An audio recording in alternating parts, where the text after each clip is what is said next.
ICT and society තොරතුරු හා සංනිවේදන තාක්ෂණය සහ සමාජය කියන එක තමයි කතා කරන්න යන්නේ. අපි දන්න පුතේ දැන් මේ සබ්ජෙක්ට් එක විෂය පුතේ පුතාලට අලුත්. මේ අවුරුද්දේ ඉඳන් තමයි පුතාලා මේක පටන් ගත්තේ. ඒකට හේතුවක් තියෙනවා. Right. There's a reason why you have started ICT from grade 6 onwards. පළවෙනියටම අපි කතා කරන්නේ මේ තොරතුරු සංනිවේදන තාක්ෂණය සහ විචි වෙනස්කම් මොනවද? So what are the impacts of ICT on society? Right. Okay. Before start, can someone tell me what do you mean by ICT? තොරතුරු හා සංනිවේදන තාක්ෂණය කියන්නේ මොකක්ද? ඔව්. මලින්දු පුතා ීමට හැකි මාධ්‍ය. මොකද පුතේ? තොරතුරු දැනගැනීමට හැකි මාධ්‍ය. තොරතුරු දැනගැනීමට හැකි මාධ්‍ය. බොහොම හොඳයි. ආශා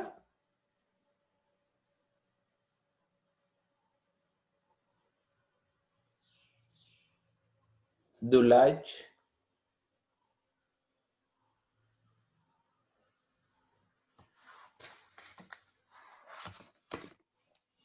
දුලන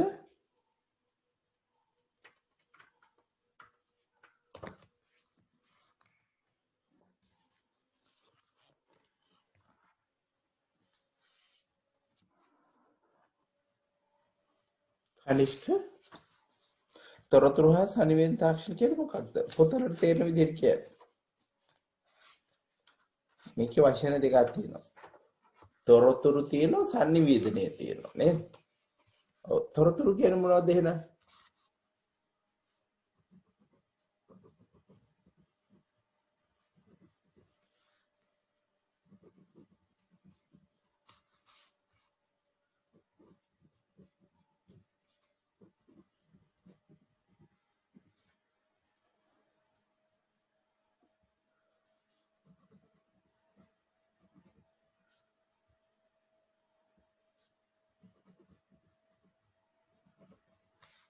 ඔව් පුතේ තොරතුරු කියන්නේ මොනවද?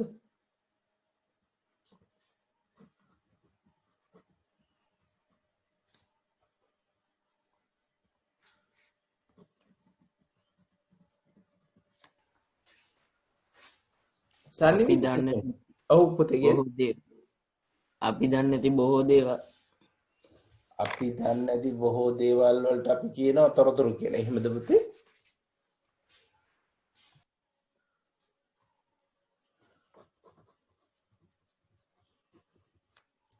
එතකොට සංනිවේදනය කියන්නේ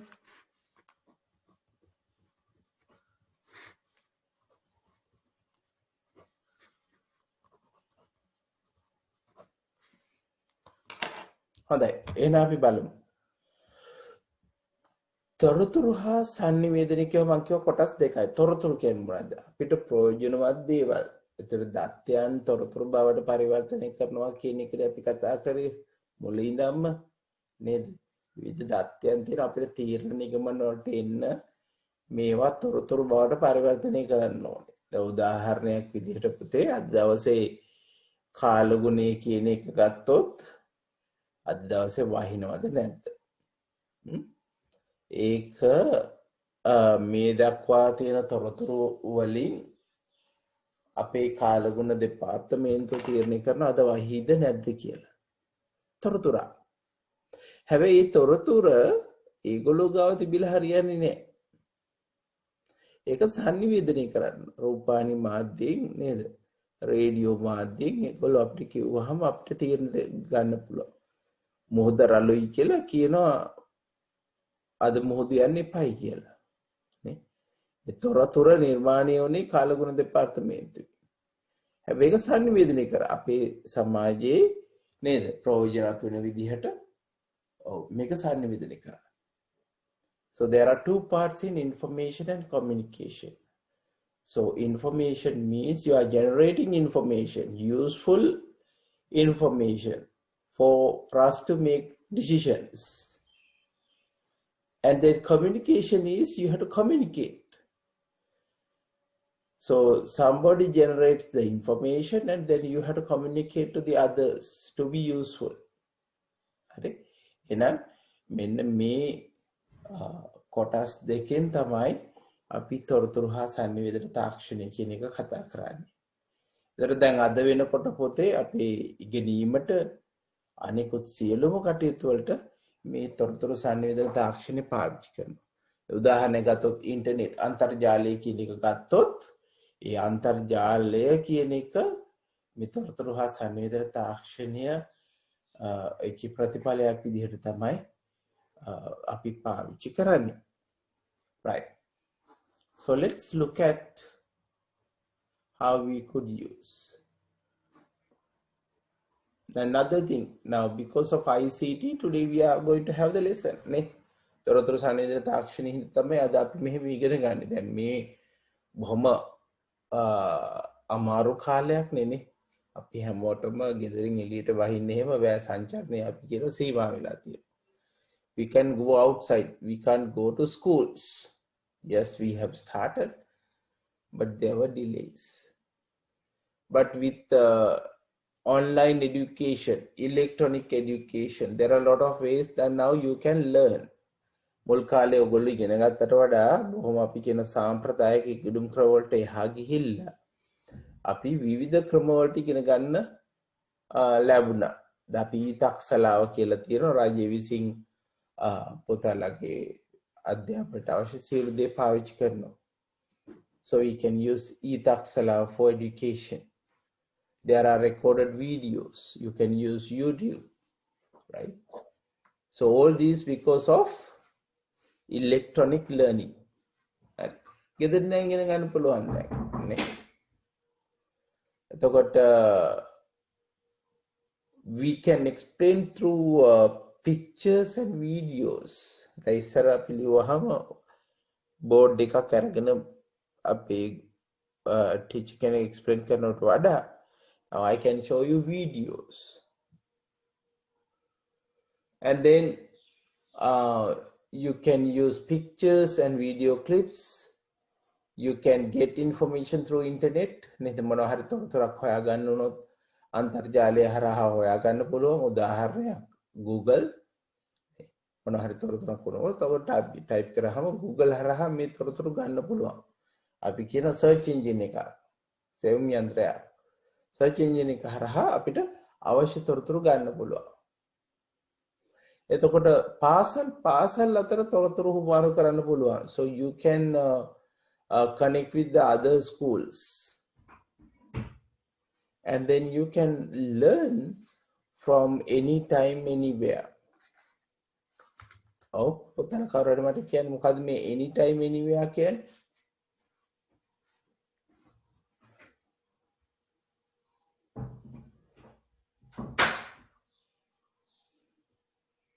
ඔව් ආෂා ඕන වෙලාවක ඕන තැනකදී. ඔව් ඒ කියන්නේ දැන් අපි පාසලක් ගත්තොත් ඒ යම්කිසි નિયમિત වෙලාවක් තියෙනවා අපි ඉගෙන ගන්න පුළුවන්.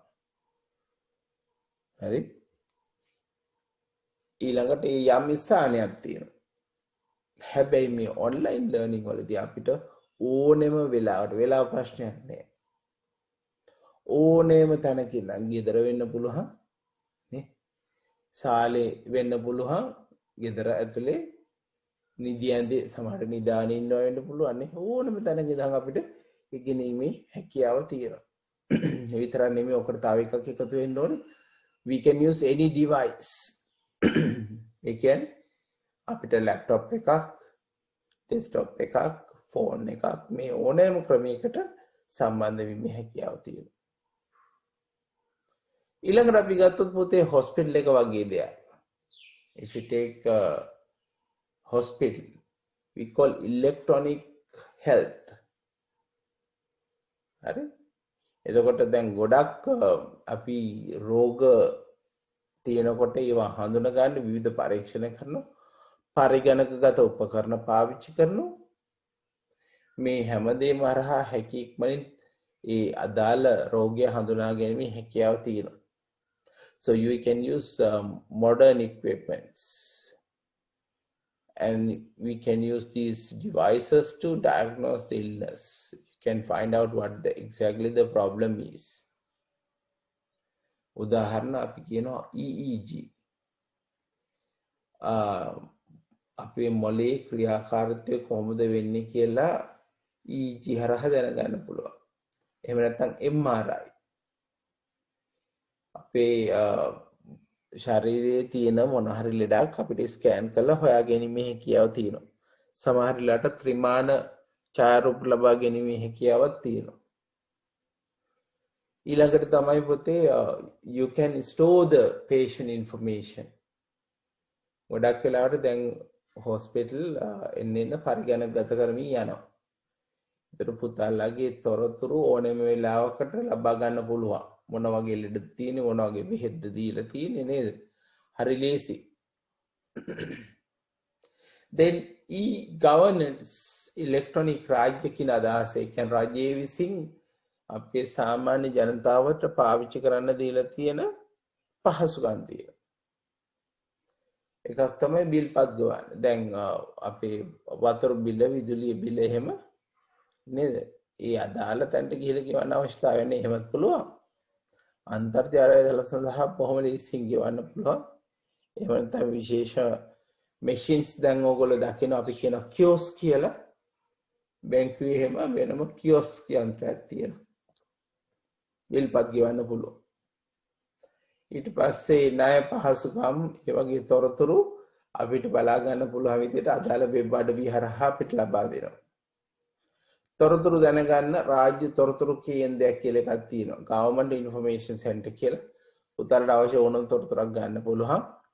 ඒ සඳහා විශේෂ දුරකථන ප්‍රවාහයගොල්ලෝ නිර්මාණය කරලා තියෙනවා. ඊට පස්සේ පුතාලා දැන් O level කරලා A level කරලා කැම්පස් යන පාස් වුණාට පස්සේ දැන් ඉස්සර වගේ නෙමෙයි කැම්පස් එකට අවශ්‍ය විශ්වවිද්‍යාලයට යන්න පුතාලා තමයි ඇප්ලිකේෂන් එක දාන්නේ. ඒතකොට අන්තර්ජාලය හරහා ගෙදර ඉඳන් මේක කරන්න හැකියාවක් තියෙනවා. ඊළඟ එක තමයි information in gazettes. රජයේ විසින් රජයේ තීරණ ඒ රාජ්‍ය සේවයේ පිළිබඳ තොරතුරු මේ ගැසට් එක හරහා අපේ සාමාන්‍ය ජනතාවට දැනගන්න පුළුවන් විදිහට ලබා දෙනවා.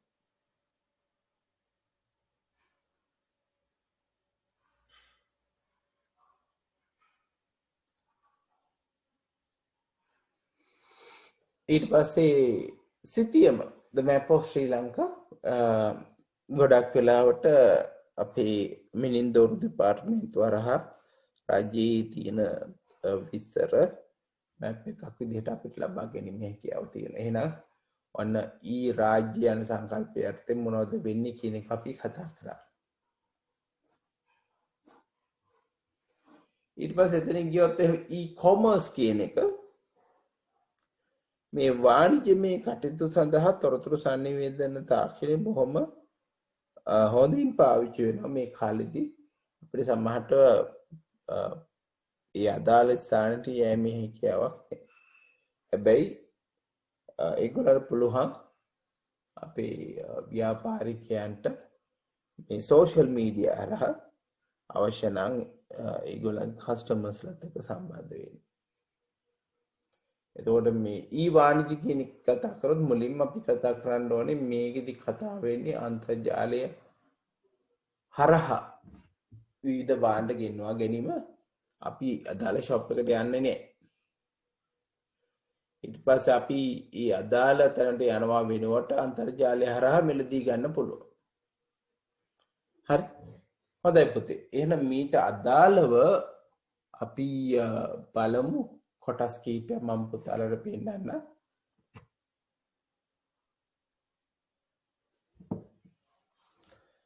right. පළවෙනියටම ඉගෙනුම සඳහා තියෙන වෙබ් අඩවි කීපයක් මම පුතාලට පෙන්නන්න යනවා.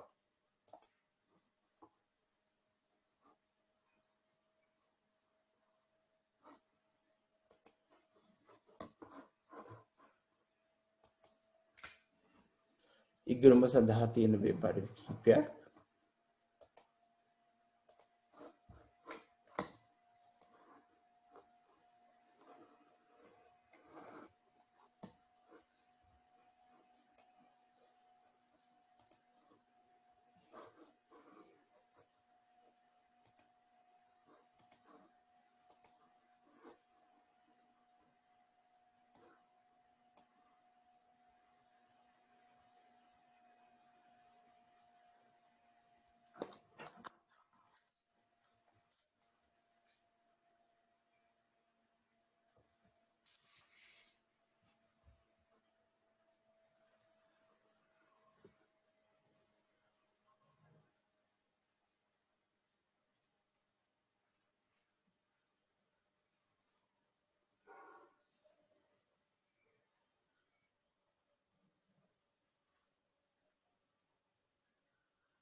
හොඳයි. මුලින්ම අපි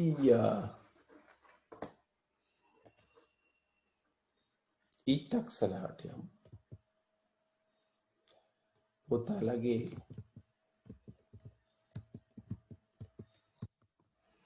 අධ්‍යාපන කටයුතු සඳහා තියෙන වෙබ් අඩවියක්.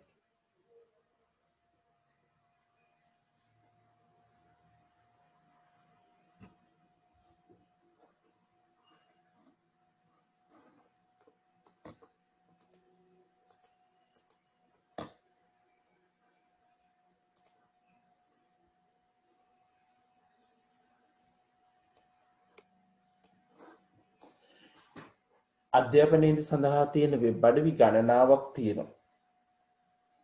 හරි තිවාංග පුතා අහලා තියෙන W3 ස්කූල් කියලා ඒ වගේ ගොඩක් ඒවා තියෙනවා. මම කීපයක් පෙන්වන්න යන්නේ අධ්‍යාපනයේ සඳහා තියෙන වෙබ් අඩවි.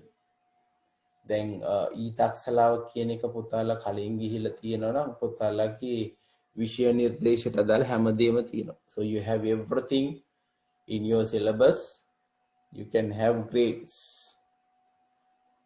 Now you are in grade 9. I can go to grade 9.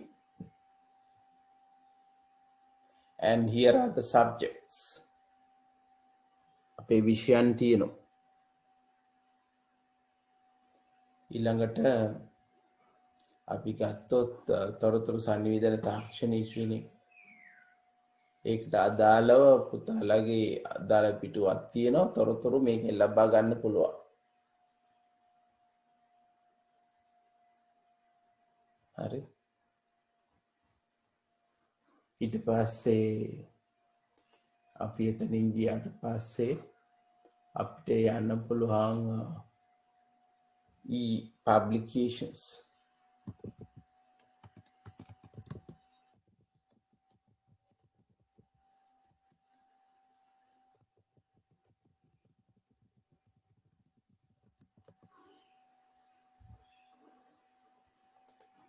EduPub කියන එක හරහා ගිහිල්ලා අධ්‍යාපන දෙපාර්තමේන්තුව හරහා අපිට ලබා ගැනීමේ හැකියාව තියෙනවා. හරි.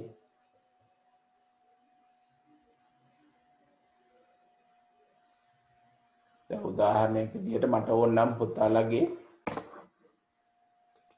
අපි හිතමු ඉංග්‍රීසි භාෂාවට අදාළ grade 9 පොතපත මට හොයා ගන්න ඕනේ.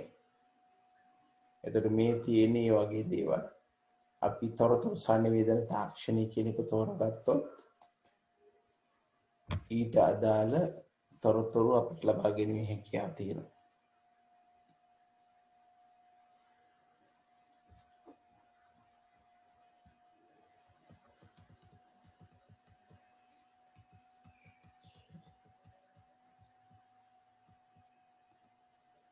right. ඊළඟට ගත්තොත් education publication. ඊට පස්සේ school net තියෙනවා.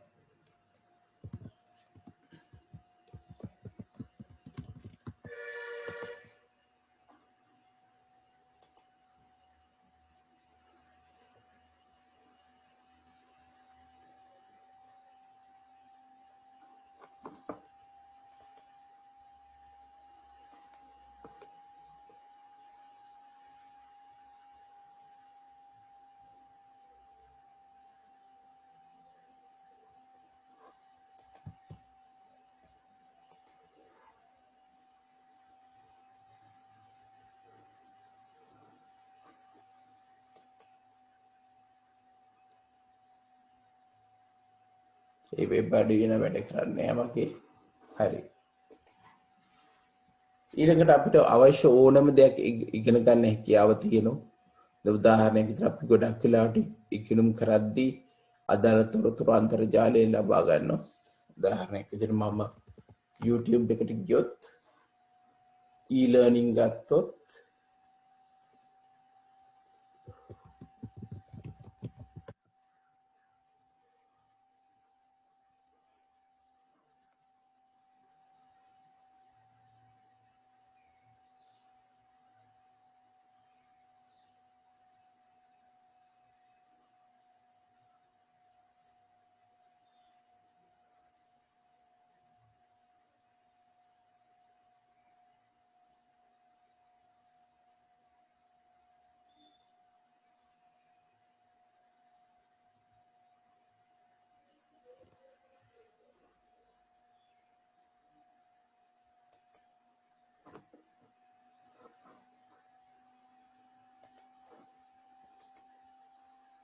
anywhere, anytime. Online courses can be taken in multiple settings and are available 24 hours a day, 7 days a week, to better accommodate your busy schedule. Your training can take place on the road, in the cafe, or any other place you have an internet-accessible computer.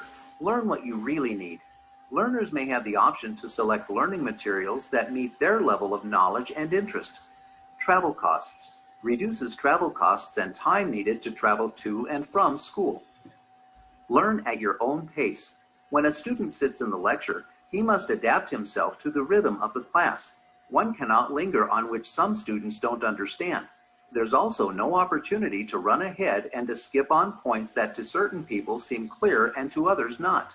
Of course, when the student is in control of the pace of the lesson, as he is via the internet, he can do as he desires. He can skip ahead, return backwards, stop the lesson, and to be helped with the online material so he gains a proper understanding of the subjects. It's possible to view 3 consecutive lectures at the same time, so it saves time, and it's possible to view just parts of lectures. හොඳයි පුතේ. මේ වගේ education videos ගොඩක් තියෙනවා අපිට ඉගෙන ගන්න හැකියාව තියෙනවා. ඊට පස්සේ විශ්වවිද්‍යාල තියෙනවා. උදාහරණයක් විදිහට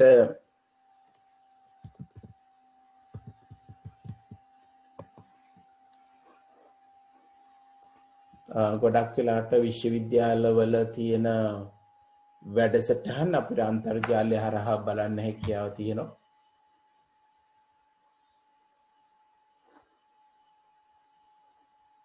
අපි කම්පියුටර් සයන්ස් යටතේ ගත්තොත් කිසියම් විෂයක් පිළිබඳව ඒ අදාළ තොරතුරු අපිට ලබා ගන්න හැකියාව තියෙනවා.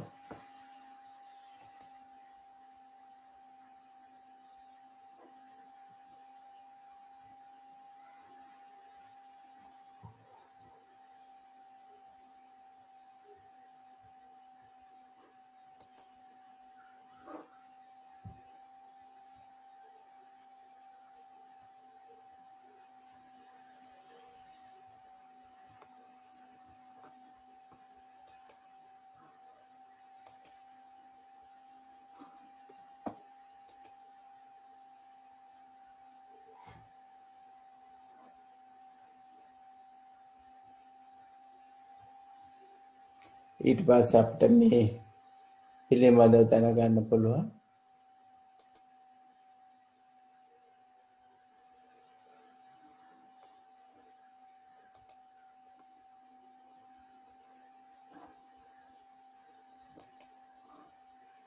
ඒ අදාළ ලෙක්චර් එකට අපිට යන්න හැකියාව තියෙනවා.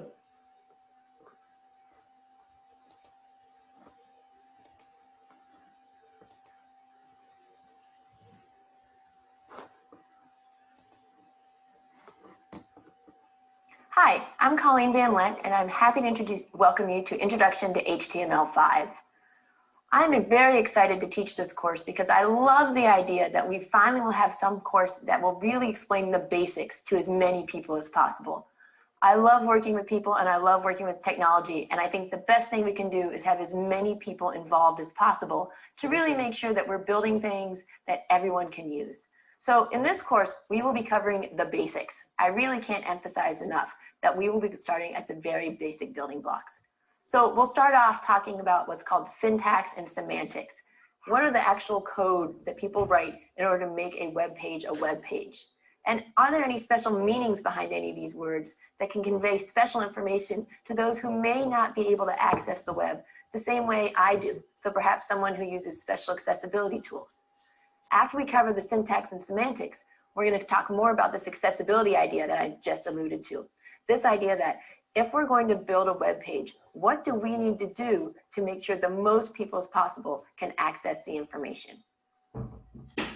We're also going to be talking about getting started in technology and writing code. And when I mean talking about getting started, I mean really talking about getting started.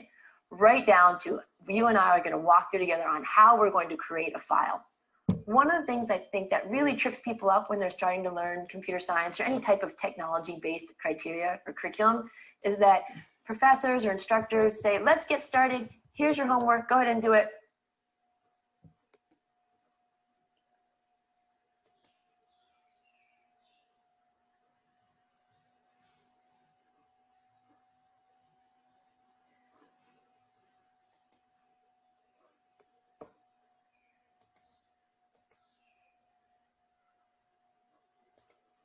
අපිට ඉගෙන ගන්න පුළුවන් පේන්ටිං ගැන. මේ කෝස් එකේදී අපි බලන්න යන්නේ පේන්ටිං ගැන.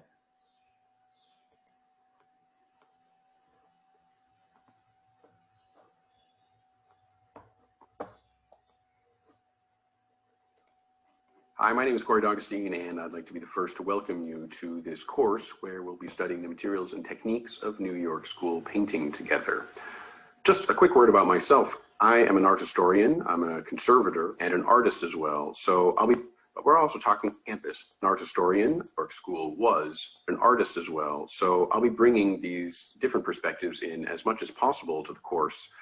So let's begin by talking about who or what exactly the New York School was. And as a matter of fact, this is not really a school at all. Any of the and American miss here, but I think if we took a vote, most of these characters would grow up so quickly, is because they had one of the greatest collections of modern art in the world to look at as often as they wanted to.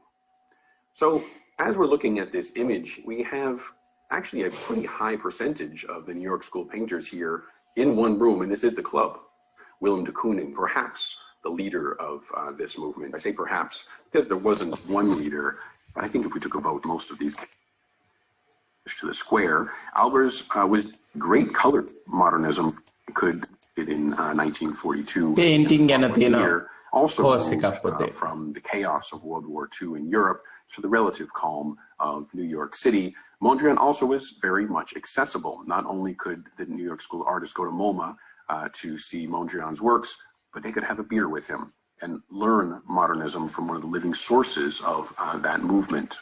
Hans Hofmann and his ally Josef Albers, these are two of the great color theorists and great painting instructors of the 20th century. Both of them are German, and both of them immigrated here to New York City. Hoffmann set up a school downtown. Josef Albers here, we're looking at one of his many paintings called Homage to the Square. Albers was deeply interested in how colors are interdependent, because the same color will look different in your eye depending on what color it's adjacent to. Now let's switch from Alfred Barr's chart, mapping out all of the influences of Cubism and abstract art, to a kind of satire and ironization of that chart. This one penned by Ad Reinhardt. Reinhardt was an art historian himself, not only of European modernism, but of European Old Master painting, and of East Asian, and we're talking specifically about Chinese and Japanese classicisms.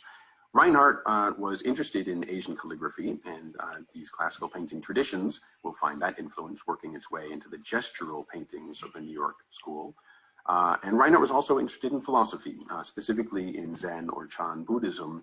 And this came to New York City, a very fertile moment, thanks to a teacher named Daisetsu Suzuki. Suzuki was the first significant Zen teacher heaping cigarette recognized. An avant-garde of the store were associated with gestures. Is the left on the claim, the way was to weighing down this bow of the tree into the dustbin of history populated by, well, Encyclopedia Britannica and non-art sources like that.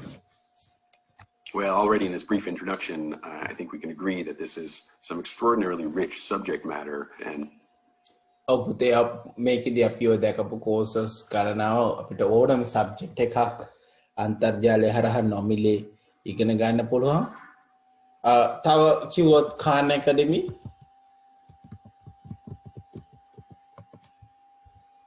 තවත් web අඩවියක් අපිට ඉගෙන ගන්න පුළුවන් තොරතුරු විෂයන්.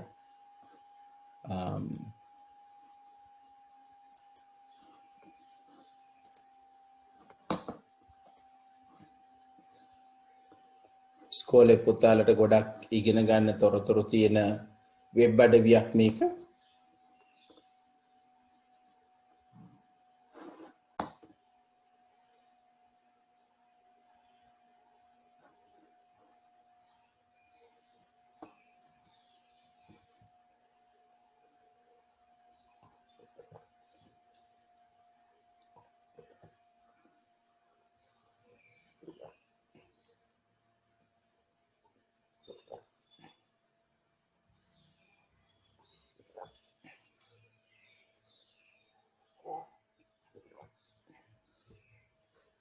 අපි විෂයන් ගැන බැලුවොත් විවිධ විෂයන් අපිට ඉගෙන ගන්න හැකියාව තියෙනවා. කෝසස් තියෙනවා. අපි හිතමු grade 8 වලට ගියා. grade 8 වලට අදාළ ඔව් තොරතුරු තියෙනවා. අපි හිතමු mathematics grade 8 වලට ගියා කියලා.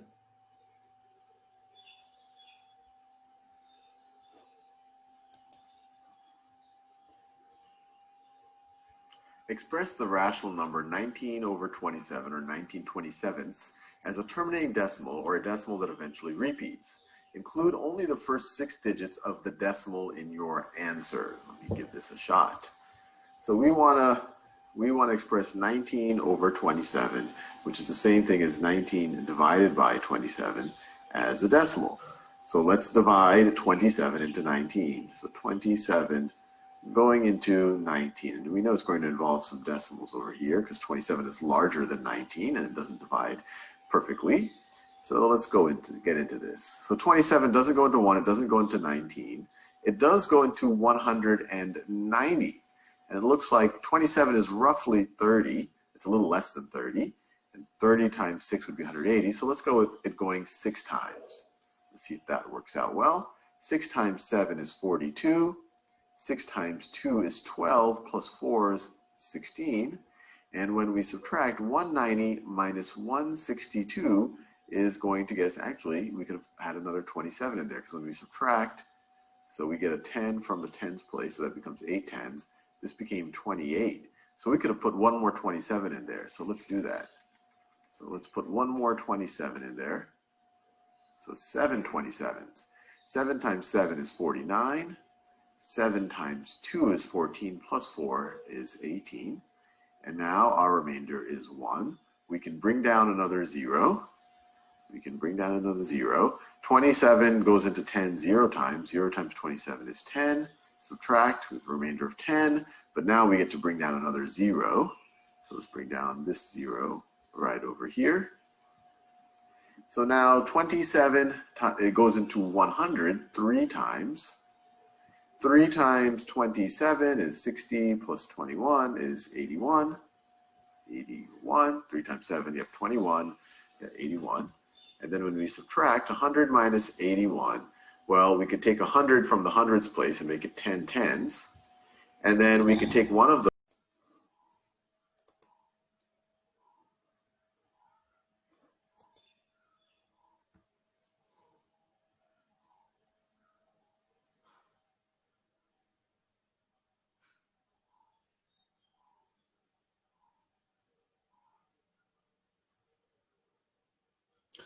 හොඳයි පුතේ අපි එහෙනම් අංකිත බෙදීම ගැන කතා කරලා හිටියේ මම මගේ ප්‍රශ්නේ උනේ අංකිත බෙදීම අවම කරගන්න. එහෙම නැති කරගන්න මොකද කරන්න කියලා මලින්ද මට කිව්වා තාක්ෂණය දියුණු කරන්න ඕනේ කියලා.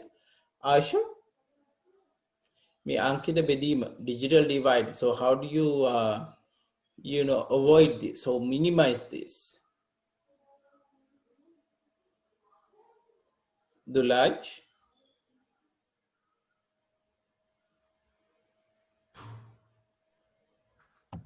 මුළු රටම ආවරණය වන පරිදි සිග්නල් ලබා දෙන්න. ඔව් ඒක තමයි. හොඳයි. දුලන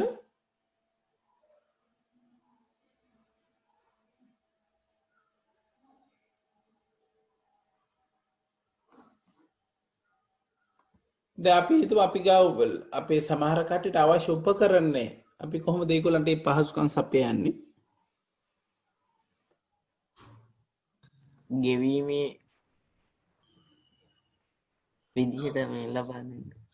ඔව් අපිට ගෙවීමේ විදිහට ලබා දීමේ හැකියාව තියෙනවා. ගෙවීමේ ක්‍රමයට ඒ උපකරණ ලබා දීමේ හැකියාව තියෙනවා. එහෙම නැත්නම් බොහොම අඩුපාඩු තියෙන අයට නම් ඒවා හුවමාරු කරගැනීමේ හැකියාව තියෙනවා. හරි. එහෙම නැත්නම් නැනසල වගේ පුතල දන්නවා පන්සල් වල ආශ්‍රිතව මේ නැනසල ව්‍යාපෘතියක් තිබ්බා, විධාත ව්‍යාපෘතියක් තිබුණා. මේ මධ්‍යස්ථාන හරහා ඒ පහසුකම් නොමිලේ ලබා දෙන්න හැකියාව තියෙනවා. හරි. ඊට පස්සේ දැන් අපි විෂය නිර්දේශකත්වොත් 6 ඉඳන් තොරතුරු සංවේදන තාක්ෂණ දැන් 20ක් විදිහට අතුල් කරලා තියෙනවා. මොකද වෙන්නේ? අංකිත බෙදීම අඩු වෙනවද වැඩි වෙයිද? ඔව් අඩු වෙනව නේද? ඇයි? එතකොට හැමෝටම මේ තාක්ෂණ ගැන අවබෝධය වෙනවා, පාවිච්චි කරන්න හැකියාව ලැබෙනවා, මේ බෙදීම අඩු වෙනවා. right අපි ඊළඟ එක්සර්සයිස් එකට යමු 6.2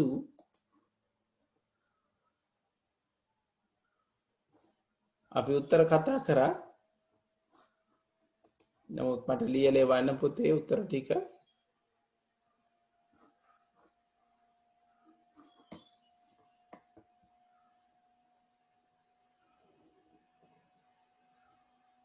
ඔව් ක්‍රියාමාර්ග 3 ගානේ මට ටයිප් කරලා එවන්න chat එකේ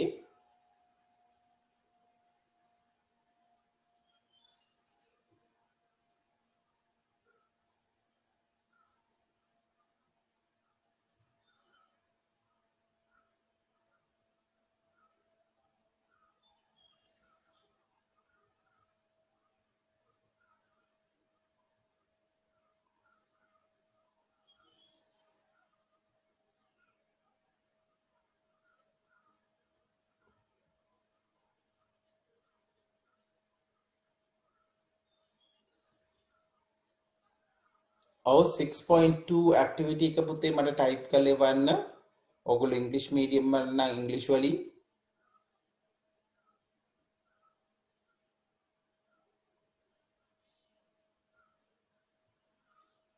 ඔව් සිංහල මීඩියම් අය නම් සිංහලෙන්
ඔව් මට උත්තර ඉවලා තියෙනවා මාලිදු කියන තාක්ෂණය දියුණු කිරීම යොනාල් construct island wide communication network good Prabhashi providing necessary facilities for all Malindu developing technology Nisal signal strength එක වැඩි කිරීම පහසු ගෙවීමේ ක්‍රමයට අදාළ උපකරණ ලබා දීම Wi-Fi සඳහා අවම ගාස්තුවක් අය කිරීම බොහොම හොඳයි නිසා Prabhashi providing various projects like Nanasala good one Maliti to give computers in the Ministry of Education for poor children I remember some time back they were also planning to provide tabs for free to everyone giving laptops and mobile phones as concession base yes that's also possible Divankar develop internet facilities in Sri Lanka give more signal coverage Prabhashi developing technology Kanishka developing infrastructure internet facilities right hari puthe මේ ඔක්කොම ටික හරි බොහොම හොඳයි මම හිතන්නේ අනික් අයත් උත්තර යොපු නැති අයත් මේක සටහන් කරගන්න නම් හොඳයි විභාගෙදී අහන්න පුළුවන් right although we talk about this information communication and technology one of the issue is the electronic wastes right So that's what we are going to discuss. අපි කියනවා ඉලෙක්ට්‍රොනික අපද්‍රව්‍ය කියලා. විශේෂයෙන් මේ ඉලෙක්ට්‍රොනික උපකරණ ක්‍රියාත්මක නොවුනට පස්සේ අපිට එක නියමිත ක්‍රමයට පාවිච්චි කරන්න එහෙම නැත්නම් මේක ප්‍රතිචක්‍රීය කරන්න තියෙන අපහසුකම් ගොඩක් අවම වෙලා තියෙනවා. හරි. මේවල ගොඩක් රසායනික ද්‍රව්‍ය තියෙනවා මිනිසාට ශරීරගත විය හැකි. ඒක නිසා අපි කිසිම වෙලාවක මේවා පරිසරයට නිකම් උදාහරින්න නරකයි. හරි. මේ සර්කිට් බෝඩ් වල තියෙන සමහර දේවල් ආසනික් වගේ අපි කෙනෙක් මරණයට පත් කරන්න හැකියාව තියෙනවා. එහෙනම් මේ ඉලෙක්ට්‍රොනික කුණු කියන එක අපි අඩු කරගන්න ඕනි. හරි? අඩු කරගන්න ඕනි. right. දැන් උදාහරණ විදිහට අපේ උපකරණ කීපයක් දීලා තියෙන මොනවද අපි පරිසරයට නිකන් උදාහරණය නොවන දේවල්. උදාහරණ motherboards, mobile phones, cable, bulbs, batteries, keyboard, mouse, printer, screens, LED, CD covers. මේවා කිසිම වෙලාවක අපි පරිසරයට නිකරුණේ උදාහරණය නොකළ යුතුයි. අපි අකුරු 3ක් R3ක් යන කියන ඉලෙක්ට්‍රොනික වේස්ට් උනහම පළවෙනි එක රිඩියුස් අඩු කරන්න ඕනේ. ඉලෙක්ට්‍රොනික උපකරණ භාවිතය පුළුවන් තරම් අවම කරන්න ඕනේ. ඒක බොහෝ විට සිද්ධ වෙන්නේ හානියක්. අනික රීයුස්. එහෙනම් අපි අහක දානවා වෙනුවට තව කෙනෙකුට අපිට මේක ඩොනේට් කරන්න පුළුවන්. ලබා දෙන්න පුළුවන්. ඒ හරහා පාවිච්චි කරන කෙනෙකුට මේ පහසුකම් ලබා දීමේ හැකියාව තියෙනවා. ඊළඟට රීසයිකල්. එහෙම නැත්නම් අපි ප්‍රොපර්ලි මේක ප්‍රතිචක්‍රීකරණය කරන්න ඕනේ. හරි. ප්‍රතිචක්‍රීකරණය කරන්න ඕනේ. ඒක තමයි වඩා සුදුසු ඉලෙක්ට්‍රොනික අපද්‍රව්‍යات එක්ක. right. හානි ගත්තොත් විවිධ හානි තියෙනවා මේකේ තියෙන රසායනික ද්‍රව්‍යات එක්ක. දැන් උදාහරණයක් කියන්නේ සෙලිනියම් කියන කෙමිකල් එකත් එක්ක හිසකේස් නියපොතු ගැලවිලා යන්න පුළුවන්. allergies තියෙන පුළුවන්. So it could be loss of hair, nails and also allergies. beryllium පෙනහෙලි පිළිකා හුස්ම ගැනීම අපහසුතාව ඇති කරන්න පුළුවන්. lung cancers and breathing difficulties. mercury ගොඩක් තියෙනවා. එහෙම නැත්නම් අපි සමහරවිට රසදිය කියලාත් කියනවා. ස්නායු ආබාධ අක්මාවට හානි වෙන්න පුළුවන්. nerves and liver. chromium විවිධ අපහසුතාවලට පත් වෙන්න පුළුවන් chromium ශරීරයට ගියොත්. ආසනික් මවගේ පොදු ගොඩක් තියෙනවා කියලා පිළිකා ස්නායු ආබාධ සහ හමේ රෝග මේ සඳහා නිර්මාණය වෙන අවස්ථා තියෙනවා. ට්‍රයික්ලෝසර් එතිලීන් අක්මාවට ප්‍රත්‍යාශයට හානි කරනවා. විශේෂයෙන් කුඩා ළමයි මරණයට පත් වෙන හේතුවක් තමයි මෙන්න මේ දේවල්. It affects the liver, gallbladder and may cause infant deaths. ඊළඟට cadmium කියන රසායනික ද්‍රව්‍ය තියෙනවා. වකුගඩු දුර්වලතා, අස්ථි ඝනත්වය පිළිකා කාරක විදිහට අපිට කතා කරන්න පුළුවන්. Kidney weaknesses affects the body bone density, causes cancer. lead EM ගැන කතා කරොත් මොළයේ අක්මාව සහ රුධිර ධාවනයේ විකෘතතා එන්න පුළුවන්. defects in brain, stomach and blood circulation. polymer chloride plastic පිලිස්සීම ඇති වෙන වායුව අපි ආග්‍රහණය කරොත් සාමාන්‍යයෙන් කියන පාලිත ප්ලාස්ටික් ගෙදර පුච්චන්න එපා කියලා මේ හේතුව නිසා. breathing release related diseases හුස්ම ගැනීමේ අපහසුතා සහිත රෝග ඇතිවීමේ හැකියාවක් තියෙනවා. බේරියම් මොළයේද වෙන්න පුළුවන්. මාංශපේශි දුර්වලතාව හෘද හානිය වෙන්න පුළුවන් මේ බේරියම් කියන රසායනික ද්‍රව්‍යයේ. Chromium flame retardants BFR විවිධ දුර්වලතා ඇති වෙන්න පුළුවන්. polychlorinated biphenyls අක්මාව ශ්වසන පද්ධතිය විනාශ කරනවා. පිළිකා ඇති කරනවා. so destroy liver, respiratory system, causes cancer. last one ඩයික්ලොසරින් සහ ෆර්නන්ස් හමේ රෝග ස්නායු දුර්වලතා පිළිකා ඇති කරන්න හැකියාව තියෙනවා. එහෙනම් මතක තියාගන්න මේ ඉලෙක්ට්‍රොනික අපද්‍රව්‍ය කියන එක ගොඩක් ලොකු ප්‍රශ්නයක්. විවිධ රසායනික ද්‍රව්‍ය මේවල ඇතුළු වෙලා තියෙනවා. ඒ නිසා මම කිව්වා සාමාන්‍ය ඔහි එළියට විසි කරන්න නරකයි කියලා. පොද මේ හේතුව නිසා.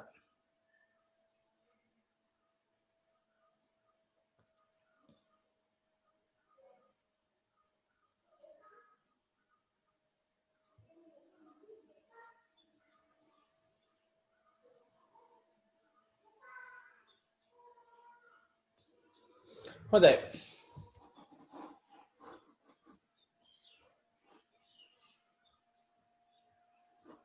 ඒ සඳහා අපි ගත්තොත් පංක්තිය 3R reduce recycle සහ reuse කියන එක පාවිච්චි කරනවා.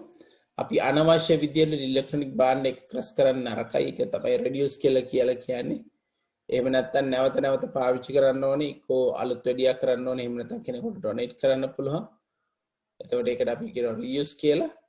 අනවශ්‍ය දේවල් ප්‍රතික්‍රියා කිරීම සඳහා ඒ සුදුසු ආයතන තියෙනවා. ඒ ආයතනයකට ලබා දෙන්න පුළුවන්. හොඳයි. අපි ඊළඟ කොටසට ගියොත් දැන් වාසි අවාසි ගැන අපි කතා කරා සහ ඉලෙක්ට්‍රොනික වේස්ට් සහ ඩිජිටල් ඩිවයිඩ් ගැන කතා කරා. අපි ඊළඟට කතා කරන්න යන්නේ මේ විෂය නිසා ඇතුළත් වෙච්ච පරිගණක ආශ්‍රිත රැකියා අවස්ථා ගැන කතා කරන්න. right? එතකොට විවිධ රැකියා නව රැකියා අවස්ථා අපිට ලැබිලා තියෙනවා මේ පරිගණක ආශ්‍රිතව. අපි මේ කීපයක් ඒවල ක්‍රියාත්මක වීම සිද්ධ වෙන්නේ මොනවද කියලාත් එක්ක කතා බහ කරන්න. පළවෙනි එක මුතුකාංග තත්ත්ව සහතික ඉංජිනේරු software quality assurance engineers. quality assurance කියන එක පුතේ බොහොම පොදු වචනයක්. ඒ නියමිත තත්ත්වයේ ප්‍රමිතිය තියනවාද කියලා බලන එක තමයි ඒගොල්ලෝ කරන්නේ.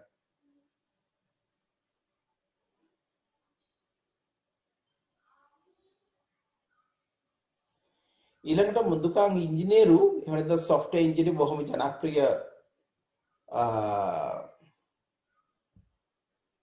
අපි කොහොමද කියන්නේ කරිය එකක් වෘත්තියක් ප්‍රධාන කාර්යය තමයි මුදුකාංග නිර්මාණය කිරීම කියන්නේ. So they are the ones who develop and design and develop the software system, and we call them as integer.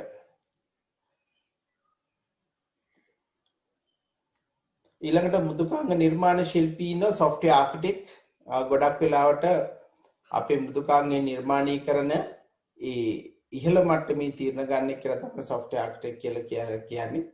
ඉහළ මට්ටමේ මෘදුකාංග නිර්මාණ කිරීම සුසු මෘදුකාංග නිර්මාණ ශිල්පියා තෝරා ගැනීම හෝ නිර්මාණය වෙන මේ වගේ කටයුතු වලට පාවිච්චි කරන කෙනාට අපි කියනවා software architect කියලා.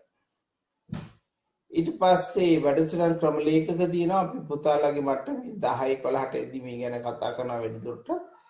මේ වැඩසටහන් ලියලා කම්පයිල් කරන්න ඕනේ, පිළිවෙලට සකසන්න ඕනේ.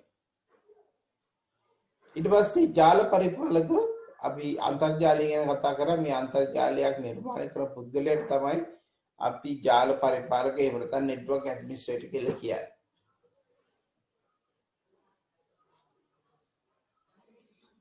ඊට පස්සේ දත්ත සමුදාය පරිපාලක දත්ත සමුදාය සැලසුම් කරන්න පුළුවන්, ස්ථාපනය කරන්න පුළුවන්,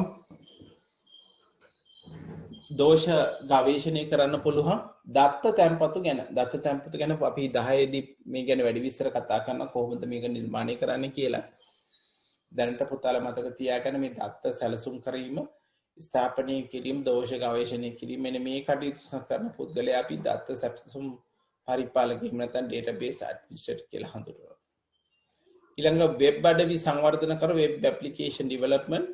අපි දැන් වෙබ් අඩවි කීපයකට සම්බන්ධ වුණා. මෙන්න මේ වගේ වෙබ් අඩවි නිර්මාණය කරන පුද්ගලයන්ට අපි කියනවා වෙබ් application developer, එහෙම නැත්නම් web developers and maintenance stages කියලා.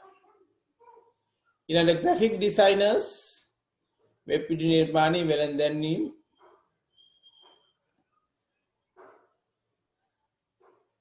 මේ ගොඩක් අපිට පරිගණක ආශ්‍රයෙන් බොහොම ලේසියෙන් කරගන්න පුළුවන්. We can use it for web pages, advertisement, magazines and banners using the software. ඊළඟට පද්ධති විශ්ලේෂක තියෙනවා.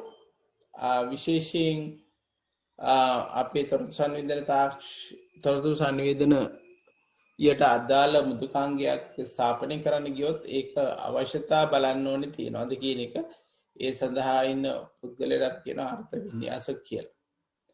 අවසාන වශයෙන් ශනික තාක්ෂණික මඟ පෙන්වන එහෙම නැත්නම් ICT consultant ඒ කියන්නේ කිසියම් දෙයක් නිතර කරනවා නෙමෙයි. නමුත් අපි කියන part time ඔයගොල්ලෝ ඩිසයිඩ් කරපුවා මොන විදිහටද මේක පාවිච්චි වෙන්නේ කියන එක. එතකොට මේ උපදෙස් දෙන්නට තමයි අපි IT consultant කියලා කියන්නේ. හොඳයි. එහෙනම් අපි මේ ටික කතා කරා අය පාරක් අපි එක්සර්සයිස් එකට යමු. 6.6 6.7 තමයි කතා කරන්න තියෙන්නේ.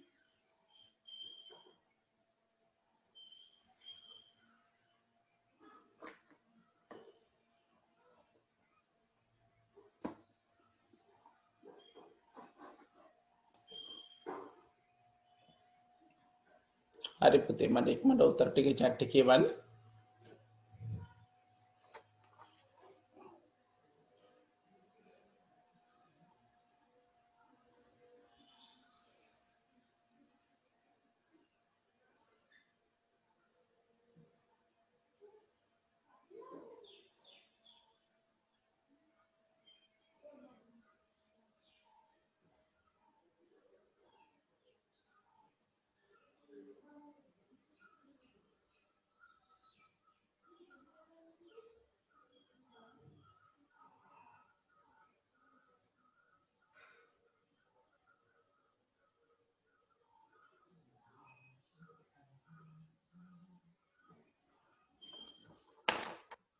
හොඳයි. සත්‍යද අසත්‍යද කියලා තමයි දක්වන්න තියෙන්නේ. ඔව් මට එකේ ඉඳන් 5 දක්වා 1 5 1 2 3 4 5 කියලා ටයිප් කරලා true නම් capital T හරි නම් capital T වැරදි නම් capital F එහෙම නැත්නම් false කියන එක තෝරගෙන මට chat එකේ වань පුතේ ඉක්මනට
හොඳයි පුතේ අපි උත්තර ටික බලමු. සියලුම විද්‍යුත් අපද්‍රව්‍ය නැවත භාවිතයට ගත නොහැකිය. All e-waste cannot be reused. ඔව්. false නේද පුතේ? ඔව්. අපිට බැරි වෙයිද මේවා පාවිච්චි ගන්න? නැවත රීසයිකල් කරන්නම බැහැ කියලා කියන්නේ. රීසයිකල් කළායි පුළුවන්. පුළුවන් නේද පුතේ? හැමෝම සමහරට බැරිව තියෙන පුළුවන්. හැබැයි මම හිතන්නේ නැහැ ඔක්කොම බැරි වෙයි කියලා. ඒ නිසා මම හිතනවා පළවෙනි එක true වෙන්න ඕන. විද්‍යුත් අපද්‍රව්‍ය අපවට පරිසරය විනාශ කරයි. E-waste pollutes our environment. True. විද්‍යුත් අපද්‍රව්‍ය නිසා පරිසරයට සිදුවන හානියට අප වගකිය යුතු නැත. We are not responsible for damage caused to the environment for e-waste. False. අපි responsible අපි වගේ කියන්න ඕනේ. ඒ නිසා මතක තියාගන්න පුතේ ඉලෙක්ට්‍රොනික අයිටම් ඔයගොල්ලෝ ගන්නවා නම් මතක තියාගන්න අපි ඒක ඒ නියමිත ආකාරයට රීසයිකල් කරන්නම ඕනේ. එහෙම නැත්නම් අපිටම තමයි මේ ප්‍රශ්නකට මුහුණ දෙන්න වෙන්නේ. විද්‍යුත් අපද්‍රව්‍ය කැලි ගසට එකතු කරන ස්ථාන වලට ගෙන ගොස් දැමීම මගින් පරිසරය පවිත්‍රව තබා ගත හැකිය. හතරවෙනි එක. Oh, to keep the surrounding clean, e-waste can be dumped to garbage collection centers. එහෙම ඒවා තියෙනවා. මම දැකලා තියෙන කොරණෑගල එහෙම තියෙන වෙනම ස්ථානයක් ඉලෙක්ට්‍රොනික වේස්ට් ගන්නවා. එහෙම නැත්නම් සමහර අවස්ථාවල මම දැකලා තියෙන ඔය මොබිටෙල් SLT වගේ අය ප්‍රොජෙක්ට්ස් විදිහට මේවා එකතු කරන අවස්ථා තියෙනවා. විද්‍යුත් අපද්‍රව්‍ය මගින් නොයෙක් විස්තර භාණ්ඩ නිර්මාණය කළ හැකිය. ඔව් ඕනමස් පාවිච්චි කරන්න පුළුවන්. එතකොට මේ හරහා අපිට මේක නැවත භාවිතයට ගැනීමේ හැකියාව තියෙනවා. එකත් හරි. හොඳයි. අවසාන එක මම හෝම්වර්ක් එකක් විදිහට දෙනවා පුතේ. පත්තර වලින් බලන්න මේ තොරතුරු sannivedana තාක්ෂණයේ අදාළ රැකියාව මොනවද තියෙන කියලා ඒ රැකියාවන් 5ක් හොයලා දෙන්න. ඒ ආයතනත් එක්ක සුදුසුකමුත් එක්ක මොනවද ඒගොල්ලෝ කරන්න ඕනේ කියන මෙන්න මේ ක්‍රියාකාරකම පුතාලා කරලා මට WhatsApp එකේ එවන්න. හොඳයි පුතේ එහෙනම් අද දවසට මම මෙතනින් නතර කරනවා. මං හිතන්නේ අපි තියරටි එක ඉවරයි 9 තා ප්‍රශ්න කීපයක් කරලා අපිට පුළුවන් කතා බහ කරලා 10 පාඩම් වලට යන්න. අපි චුට්ටක් ඕගොල්ලෝගේ දෙමව්පියත් එක්කත් කතා කරලා තීරණයක් ගමු. එතකොට අපි අද දවසේදී අවසාන පාඩම කතා කරා කොහොමද තොරතුරු හා sannivedana තාක්ෂණයේ විවිධ ක්ෂේත්‍රවලදී පාවිච්චි වෙන්නේ කියලා. So we discuss how ICT is used in different sectors in education, health services and commerce. මේ තොරතුරු sannivedana තාක්ෂණයේ හැකියාව තියෙනවා සහ නැහැ අනුව මිනිසුන් අතර බෙදුමක් වෙනවා. අපි එකට කියව අංකිත බෙදීම කියලා. So there's a difference between those who are having access to ICT resources as well as not. We call it digital divide. To minimize this, what we should do, අඩු කරන්න අපි මොකද්ද කරන්න ඕනේ කියන එකත් අපි කතා බහ කරා. Then we discuss e-waste, electronic අපද්‍රව්‍ය කියන එක. It's a problem now, getting increased day by day. So we discuss how you may use to reduce this 3R concept: reduce, reuse and recycle. අපි නිසි විදිහට කොහොමද බැහැර කරන්න කියන එක 3R වලින් කතා කරා. ඊළඟ අපි අවසාන වශයෙන් කතා කරා there are many job opportunities in ICT for the individuals. එහෙනම් ගොඩක් රැකියාව අවස්ථා තියෙනවා කියන එක තමයි මෙතනදී අපි කතා කරේ. හොඳයි පුතේ එහෙනම් අපි අදට මම මෙතනින් සෙෂන් එක නතර කරනවා. අපි ලබන සතියේ එහෙම වුණොත් මේ ගැන වැඩිදුර කතා කරනවා. right ඊළඟට පුතේ